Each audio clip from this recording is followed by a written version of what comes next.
अनंत चतुर्दशी व्रत कथा। प्रिय श्रोताओं, आप सभी को अनंत चतुर्दशी की हार्दिक शुभकामनाएं। भाद्रपद मास के शुक्ल पक्ष की चतुर्दशी तिथि पर अनंत चतुर्दशी का त्योहार मनाया जाता है। इस दिन गणेश भगवान की मूर्ति का विसर्जन करने के साथ साथ व्रत रखने का भी खास महत्व होता है। अनंत चतुर्दशी पर भगवान विष्णु के अनंत रूप की पूजा होती है और विधि विधान से व्रत रखा जाता है। ऐसी मान्यता है कि इस दिन व्रत करने से जातक के जीवन में सुख, समृद्धि और शांति बनी रहती है। वहीं व्रत कथा का पाठ करना भी बेहद महत्वपूर्ण होता है। इससे आपकी हर मनोकामना पूर्ण हो सकती है।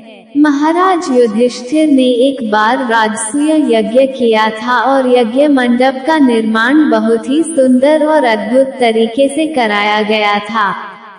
यज्ञ के मंडप में जल की जगह स्थल तो स्थल की जगह जल की भ्रांति होती थी।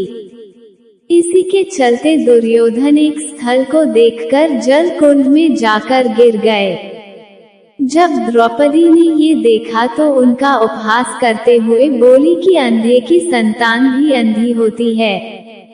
इस कटुवचन को सुनकर दुर्योधन बहुत आहत हो गए और अपने अपमान का बदला लेने हेतु उसने युधिष्ठिर को द्यूत यानी जुआ खेलने के लिए बुला लिया।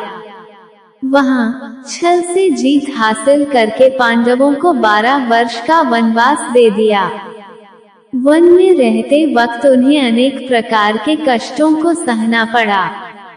फिर एक दिन वन में भगवान कृष्ण युधिष्ठिर से मिलने के लिए गए।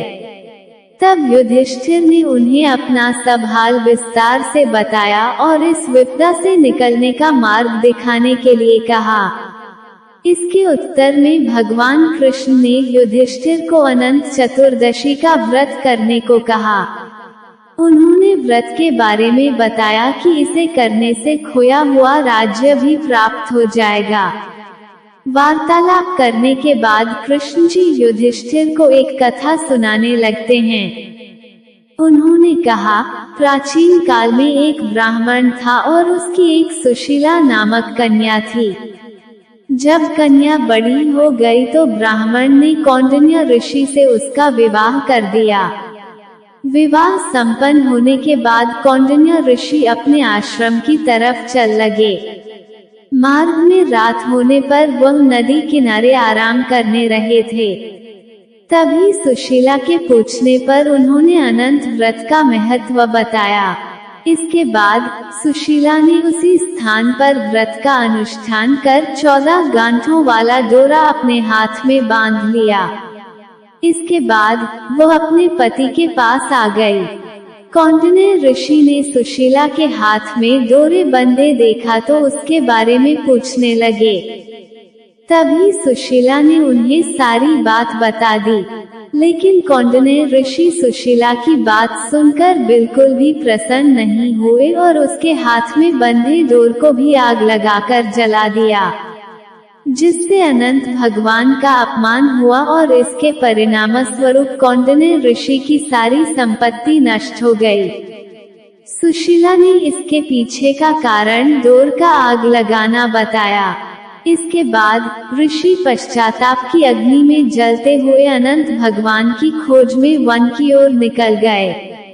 वहां भटकते भटकते वह निराश होकर गिर पड़े और बेहोश हो गए।